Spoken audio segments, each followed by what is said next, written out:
എൽ.ഡി.എഫ് സർക്കാരിന് ഏറ്റവും വലിയ തിരിച്ചടി ഉണ്ടാക്കി കൊടുത്ത ഒരു കാര്യമാണ്, അല്ലെങ്കിൽ വലിയ പരാജയത്തിലേക്ക് എത്തിയ പ്രധാന കാരണമാണ് പി.എം.ശ്രീയിൽ ഒപ്പിട്ടത്. മുന്നണി മര്യാദകളൊന്നും പാലിക്കാതെ, CPI പോലും അറിയിക്കാതെ ഒറ്റ രാത്രി കൊണ്ട് കേരളത്തെ ഒറ്റുകൊടുത്ത പദ്ധതി. അന്നത്തെ പ്രതിപക്ഷമായിരുന്ന ഐക്യജനാധിപത്യം അല്ലെങ്കിൽ UDF-ഉം കോൺഗ്രസും ഒക്കെ വലിയ രീതിയിൽ അതിനെ എതിർത്തിരുന്നു. അല്ലെങ്കിൽ പി.എം.ശ്രീ കേരളത്തിൽ നടപ്പിലാക്കില്ല, ഒരിക്കലും ഞങ്ങൾ അധികാരത്തിലെത്തുകയാണെങ്കിൽ കേരളത്തിൽ പി.എം.ശ്രീ നടപ്പിലാക്കില്ല, അറബിക്കടലിൽ എറിയുമെന്ന് പറഞ്ഞവരാണ് ഇപ്പൊ മന്ത്രിസഭയിലുള്ളത് അല്ലെങ്കിൽ ഭരണപക്ഷത്തുള്ളത്. പക്ഷെ എന്താണ് അവരുടെ നിലപാട് എന്നൊരു ചോദ്യമുണ്ട്. പി.എം.ശ്രീയിൽ കേരളത്തെ ഒറ്റുകൊടുക്കില്ല അല്ലെങ്കിൽ പി.എം.ശ്രീ കേരളത്തിൽ നടപ്പിലാക്കില്ല എന്ന് വിശ്വസിച്ച് ഐക്യജനാധിപത്യ മുന്നണിക്ക് വോട്ട് ചെയ്തവരുണ്ട്. ആ ജനങ്ങളെയൊക്കെ പറ്റിച്ചുകൊണ്ട്, അല്ലെങ്കിൽ ഇപ്പോൾ പറയുന്നത് കഴിഞ്ഞ സർക്കാർ ഒപ്പിട്ടത് കൊണ്ട് മാറാൻ ഒരു മാർഗവുമില്ല. അറബിക്കടലിൽ എറിയുന്ന കാര്യം ചോദിച്ചപ്പോൾ KM ഷാജി പറഞ്ഞത് അതൊക്കെ പ്രസംഗത്തിൽ പറയുന്ന കാര്യങ്ങളല്ലേ, അതൊക്കെ പ്രാവർത്തികമാക്കാൻ പറ്റുമോ എന്നാണ്. അപ്പൊ അത്രത്തോളം ഉറപ്പില്ലാത്ത കാര്യം, അല്ലെങ്കിൽ പ്രസംഗത്തിൽ പറയുന്ന കാര്യമാണെന്ന് ഭരണപക്ഷത്ത് എത്തുമ്പോൾ പറയുകയും പ്രതിപക്ഷത്തിൽ ഇരിക്കുമ്പോൾ എടുത്ത നിലപാട് ഭരണപക്ഷത്ത് വരുമ്പോൾ മാറ്റാനുള്ളതാണോ എന്നൊരു ചോദ്യമുണ്ട്. കഴിഞ്ഞ സർക്കാരിന്റെ ഇത്തരം നിലപാടുകൾ തുടരാനാണെങ്കിൽ പുതിയ സർക്കാരിന്റെ ആവശ്യമുണ്ടോ എന്നൊരു ചോദ്യമുണ്ട്. എന്തായാലും ഐക്യജനാധിപത്യ മുന്നണി സർക്കാർ പി.എം.ശ്രീ വിഷയത്തിൽ പെട്ടു എന്ന് തന്നെ പറയേണ്ടി വരില്ലേ? തീർച്ചയായും നേരത്തെ ഇടതുപക്ഷം കേരളം ഭരിക്കുമ്പോൾ പി.എം.ശ്രീ ഒപ്പിട്ടതുമായി ബന്ധപ്പെട്ട് വലിയ വിവാദങ്ങൾ കേരളത്തിൽ ഉണ്ടായിരുന്നു. ഇടതുമുന്നണിയിലെ ഘടകകക്ഷികളൊന്നും അറിയാതെ ആണ് ഈ പദ്ധതി ഒപ്പിട്ടത് എന്നായിരുന്നു അന്ന് പ്രതിപക്ഷമായിരുന്ന ഇന്നത്തെ ഭരണപക്ഷമായ കോൺഗ്രസും മുസ്ലിം ലീഗും ഉൾപ്പെടുന്ന ഐക്യജനാധിപത്യ മുന്നണി പ്രവർത്തകർ പറഞ്ഞത്, നേതാക്കന്മാർ പറഞ്ഞത്. മാത്രമല്ല, ഇടതു വിദ്യാർത്ഥി സംഘടനകൾ അന്ന് സമരരംഗത്തിറങ്ങി. ASF നേതൃത്വത്തിൽ സമരമുണ്ടായിരുന്നു, SFIയുടെ നേതൃത്വത്തിൽ സമരമുണ്ടായിരുന്നു. അന്നത്തെ പ്രതിപക്ഷ വിദ്യാർത്ഥി സംഘടനയായ KSUവും തെരുവിലിറങ്ങി സമരം ചെയ്തു.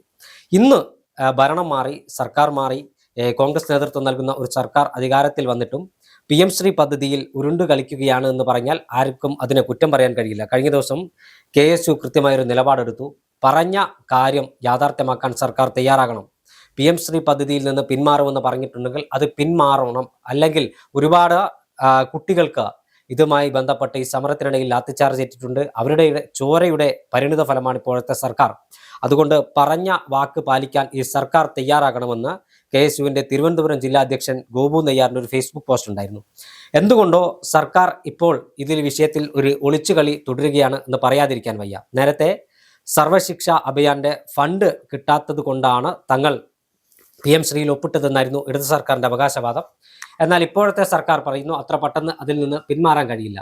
അന്ന് ഈ പദ്ധതിയുമായി ബന്ധപ്പെട്ട് മുസ്ലിം ലീഗ് അടക്കമുള്ളവർ വലിയ എതിർപ്പ് ഉയർത്തിയപ്പോൾ BJPയുടെ മുൻ സംസ്ഥാന അധ്യക്ഷനായ K. സുരേന്ദ്രൻ പറഞ്ഞത്, മുസ്ലിം ലീഗ് മന്ത്രിമാരെ കൊണ്ട് തന്നെ ഞങ്ങൾ പി.എം.ശ്രീ പദ്ധതിയിൽ ഒപ്പിടിപ്പിക്കുകയും ചെയ്യും, കേന്ദ്രത്തിന്റെ പാഠ്യപദ്ധതി ഞങ്ങൾ ഇവിടെ പഠിപ്പിക്കുകയും ചെയ്യുമെന്നാണ് അദ്ദേഹം പറഞ്ഞത്.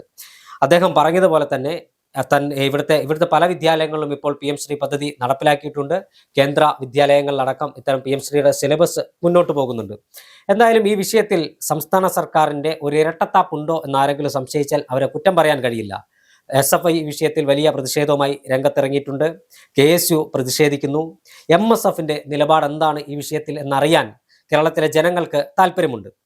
അതുമാത്രമല്ല, KM ഷാജി തീപ്പൊരി പ്രാസംഗികനാണ്. മുസ്ലിം ലീഗ് വേദികളിൽ അണികളുടെ കയ്യടി ഏറ്റുവാങ്ങുന്ന വലിയ പ്രാസംഗികൻ. അദ്ദേഹം നേരത്തെ പി.എം.ശ്രീ പദ്ധതിയുമായി ബന്ധപ്പെട്ട് കേരളത്തിൽ വലിയ ചർച്ചകളും വിവാദങ്ങളും ഉണ്ടായപ്പോൾ ഏതൊരു വേദിയിൽ പ്രസംഗിച്ചതാണ്, UDF അധികാരത്തിൽ വന്നാൽ പി.എം.ശ്രീ പദ്ധതി അറബിക്കടലിലെറിയുമെന്ന്. പക്ഷേ ഒരു അറബിക്കടലിലും പി.എം.ശ്രീ പദ്ധതി എറിഞ്ഞില്ല എന്ന് മാത്രമല്ല, പി.എം.ശ്രീ പദ്ധതിയുമായി ബന്ധപ്പെട്ട് എന്ത് പറയണം എന്ന് അറിയാൻ കഴിയാത്ത, അല്ലെങ്കിൽ കേരളത്തിലെ ജനങ്ങളെ, കേരളീയ പൊതുസമൂഹത്തെ എന്തു പറഞ്ഞ് കൺവിൻസ് ചെയ്യണമെന്ന് അറിയാൻ കഴിയാത്ത ഒരു സാഹചര്യത്തിലൂടെയാണ് ഐക്യജനാധിപത്യ മുന്നണിയും കോൺഗ്രസും കടന്നു പോകുന്നത് എന്നാണ് നമുക്കിപ്പോൾ മനസ്സിലാക്കാൻ കഴിയുന്നത്. ഈ ഇരട്ടത്താപ്പ്, അല്ലെങ്കിൽ ഈ നേരത്തെ പ്രതിപക്ഷത്തിരിക്കുമ്പോൾ പറഞ്ഞ കാര്യം ഭരണപക്ഷത്തെത്തിയിട്ട് ചെയ്യാൻ കഴിയാത്ത ഒരു സർക്കാർ നിലപാട് കേരളത്തിലെ ജനങ്ങളുടെ വെറുപ്പ് സമ്പാദിക്കാൻ ഇടയാകുമെന്ന കാര്യത്തിൽ തർക്കമുണ്ടോ? ഒരു തർക്കവുമില്ല. പി.എം.ശ്രീയുമായി തന്നെ ശക്തമായി മുന്നോട്ട് പോകാനാണ് പുതിയ സർക്കാർ തീരുമാനിക്കുന്നതെങ്കിൽ വലിയ തിരിച്ചടികൾ നേരിടേണ്ട ഒരു സാഹചര്യത്തിലേക്ക് പോകും. ആദ്യം സൂചിപ്പിച്ചതുപോലെ KSU ഉൾപ്പെടെയുള്ള, അല്ലെങ്കിൽ സർക്കാരിന്റെ തന്നെ പോഷക സംഘടന, വിദ്യാർത്ഥി സംഘടനകളിലും തെരുവിലിറങ്ങുമെന്നുള്ള കാര്യത്തിലൊന്നും യാതൊരു സംശയമില്ല. പക്ഷെ എന്ത് വിശ്വാസ്യതയാണ് ഈ ഒരു സർക്കാരിൽ ഉണ്ടായിരിക്കുക? അധികാരത്തിലേറിയ ഒരു വർഷം അല്ലെങ്കിൽ 6 മാസം പോലും ആയിട്ടില്ല. ഒരു മാസങ്ങൾക്കിപ്പുറം എന്ത് വിശ്വാസ്യതയാണ് സാധാരണക്കാരായ ജനങ്ങൾക്ക് ഈ സർക്കാരിൽ ഉണ്ടാകുക എന്നൊരു ചോദ്യമുണ്ട്.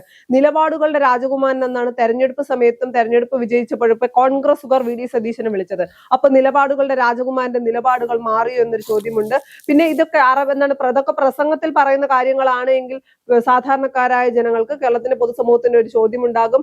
അന്ന് പ്രതിപക്ഷത്തിരുന്നപ്പോൾ നിങ്ങൾ പ്രസംഗിച്ചതൊന്നും നടപ്പാക്കില്ലേ, വെറുതെ പ്രസംഗിച്ചതാണോ, അല്ലെങ്കിൽ പ്രസംഗത്തിൽ പറയുന്ന ഒരു കാര്യവും നടപ്പിലാക്കാൻ കഴിയാത്ത ഒരു പരാജയപ്പെട്ട സർക്കാരാണോ എന്ന് ആദ്യഘട്ടത്തിൽ തന്നെ സർക്കാരിനെ വിലയിരുത്തേണ്ട ഒരു സാഹചര്യം വരും. ഒരു വശത്ത് സർക്കാർ പല വിഷയങ്ങളിലും ജനകീയമായിട്ടുള്ള നിലപാടുകൾ എടുക്കുന്നു, ജനപക്ഷ സർക്കാരാണെന്ന് പറയുമ്പോൾ PM-ശ്രീ അടക്കമുള്ള വിഷയങ്ങൾ, പ്രതിപക്ഷത്തിന് ആയുധമാക്കാൻ കഴിയുന്ന PM-ശ്രീ അടക്കമുള്ള വിഷയങ്ങൾ എടുത്ത് മുന്നോട്ട് വെക്കുന്നത് ശരിയായിട്ടുള്ള നിലപാടല്ല. അല്ലെങ്കിൽ പ്രതിപക്ഷത്തിന് സർക്കാരിനെ വിമർശിക്കാനുള്ള അവസരം സർക്കാരായി നൽകുന്നു എന്ന് തന്നെ പറയേണ്ടി വരും. ഇപ്പൊ വിദ്യാഭ്യാസ മന്ത്രി അടക്കം പറയുന്നത് ഇനി കഴിഞ്ഞ സർക്കാർ ഒപ്പുവെച്ചതുകൊണ്ട് നമുക്ക് പെട്ടെന്ന് അതിൽ നിന്ന് മാറാനൊന്നും കഴിയുന്ന ഒരു സാഹചര്യമല്ല, നമ്മുടെ ഫണ്ട് കേന്ദ്രം തടഞ്ഞു വെച്ചിരിക്കുന്നു. ഇതേ കാര്യമാണ് കഴിഞ്ഞ സർക്കാർ പറഞ്ഞത്, അല്ലെങ്കിൽ LDF സർക്കാർ പറഞ്ഞത്, ഫണ്ട് തടഞ്ഞു വെച്ചിരിക്കുന്നു, അതുകൊണ്ട് PM-ശ്രീയിൽ ഒപ്പുവെക്കുന്നു. അന്ന് വലിയ രീതിയിൽ എന്തിനാണ് ഇവരെങ്കിലും പ്രതിഷേധിച്ചത്? അത് കഴിയില്ലായിരുന്നെങ്കിൽ എല്ലാ കാര്യവും VD സതീശൻ സർക്കാർ, അല്ലെങ്കിൽ VD സതീശന്റെ ഏറ്റവും വലിയ പോസിറ്റീവ്, മുഖ്യമന്ത്രിയുടെ ഏറ്റവും വലിയ പോസിറ്റീവായിട്ട് എല്ലാവരും പറയുന്ന ഒരു കാര്യം എന്നത് ഏത് വിഷയത്തെയും പഠിച്ച് മാത്രം നോക്കുന്ന, അല്ലെങ്കിൽ വെറുതെ പറയില്ല, എല്ലാ കാര്യവും പഠിച്ച് കൃത്യമായി ഡേറ്റയുടെ അടിസ്ഥാനത്തിൽ സംസാരിക്കുന്ന ആൾ എന്തുകൊണ്ട് PM-ശ്രീയിൽ നിന്ന് സർക്കാരിന് പിൻവാങ്ങാൻ, അല്ലെങ്കിൽ മാറി വരുന്ന ഒരു സർക്കാരിന് പിൻവാങ്ങാൻ കഴിയുന്നില്ല എന്നൊരു കാര്യം ഉണ്ടായിരുന്നുവെങ്കിൽ അത് സാധാരണക്കാരായ ജനങ്ങളെ തെരഞ്ഞെടുപ്പിന് മുൻപ് ബോധിപ്പിക്കണമായിരുന്നു. അന്നത് ബോധിപ്പിച്ചിട്ടില്ല. ഇപ്പോൾ ഫണ്ടിന്റെ കാര്യം പറയുന്നു. അന്ന് പിന്നെ എന്തിനാണ് ഇവർ എതിർത്തത് എന്നൊരു ചോദ്യമുണ്ട്. നമ്മുടെ സാധാരണ, അല്ലെങ്കിൽ കേരളത്തിന്റെ വിദ്യാഭ്യാസ മേഖലയെ കാവ്യവൽക്കരിക്കാൻ കൂട്ടുനിൽക്കുന്ന LDF സർക്കാർ എന്ന് പറഞ്ഞ UDF-ന് ഇപ്പൊ അതേ UDF സർക്കാർ വിദ്യാഭ്യാസ മേഖല, അല്ലെങ്കിൽ കേരളത്തിന്റെ വിദ്യാഭ്യാസ മേഖലയെ കാവ്യവൽക്കരിക്കാൻ കൂട്ടുനിൽക്കുകയല്ലേ? അതൊരു ഇരട്ടത്താപ്പ് നയമല്ലേ? അപ്പൊ സാധാരണക്കാരായ ജനങ്ങൾക്ക് അത് അംഗീകരിക്കാൻ കഴിയുമോ എന്ന് ചോദിച്ചാൽ ഒരിക്കലുമില്ല. ഞാൻ ആദ്യം സൂചിപ്പിച്ചതുപോലെ LDF-ന്റെ പരാജയത്തിന്റെ പ്രധാന കാരണം എന്ന് പറയുന്നത് PM-ശ്രീയിൽ മുന്നണി മര്യാദ, അന്ന് CPI എടുത്ത നിലപാടായിരുന്നു ശരി എന്നുള്ളത് കേരളത്തിന്റെ പൊതുസമൂഹം അംഗീകരിച്ച കാര്യമാണ്.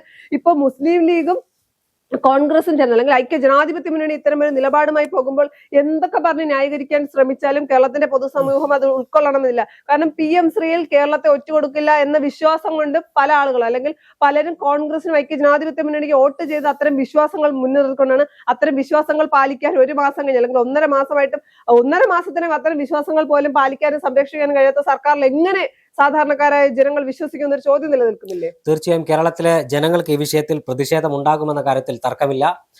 പാഠപുസ്തകങ്ങൾ കാവ്യവൽക്കരിക്കാനും പാഠപുസ്തകങ്ങൾക്കകത്ത് സംഘപരിവാർ ആശയങ്ങൾ കുത്തിനിറച്ച് അത് വിദ്യാർത്ഥികളുടെ മനസ്സിനകത്തേക്ക് കൊണ്ടുവരാനുള്ള ഒരു നീക്കമാണ് PM-ശ്രീയുടെ മറവിൽ നടത്തുന്നതെന്ന് രാജ്യവ്യാപകമായി കോൺഗ്രസിന്റെ വിദ്യാർത്ഥി സംഘടന NSUവും യൂത്ത് കോൺഗ്രസും ഒക്കെ ക്യാമ്പയിൻ ചെയ്യുമ്പോഴാണ് കോൺഗ്രസ് ഭരിക്കുന്ന ഒരു സംസ്ഥാനത്ത് എന്തു ചെയ്യണമെന്നറിയാതെ മുകളിലേക്ക് നോക്കി ഉഴലുന്ന ഒരു സർക്കാരിനെ കാണുന്നത് സ്വാഭാവികമായും കേരളത്തിലെ ജനങ്ങൾ ഇതിനെ ചോദ്യം ചെയ്യും. സർക്കാരിന്റെ ഇരട്ടത്താപ്പ് ചോദ്യം ചെയ്യും.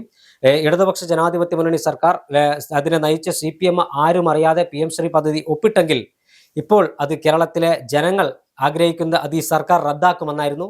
എന്ത് സാങ്കേതിക തടസ്സങ്ങൾ പലതും പറയുന്നുണ്ടെങ്കിലും ഈ സർക്കാർ എന്ത് നടപടി സ്വീകരിക്കും, അല്ലെങ്കിൽ ഈ PM-ശ്രീ പാഠ്യപദ്ധതിയുമായി തന്നെ മുന്നോട്ട് പോകാനാണ് സർക്കാർ ശ്രമിക്കുന്നതെങ്കിൽ വലിയ വില കേരളത്തിൽ കൊടുക്കേണ്ടി വരുമെന്ന കാര്യത്തിൽ ഒരു തർക്കവുമില്ല.